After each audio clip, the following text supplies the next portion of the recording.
How to share phone screen and control it. Hi everyone, it's Sophia to assist you today. Without any delay, let's jump right in.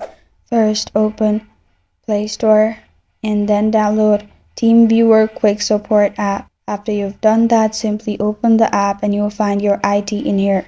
Copy the ID. After you've copied the ID, open another app, which is TeamViewer Remote Control. Simply install the app and open the app. After you've opened the app, you'll find this kind of screen pop up. Click on agree and continue. Click on get started, and in here paste the ID of another phone in here and then click on remote control. After you've done that, you'll be able to control another phone screen. This is how to share phone screen and control it. Thank you for joining me today. If this video helps you out, please leave a like and subscribe for more. Got a question or want to suggest a topic? Comment below. I'm Sophia signing off until next time.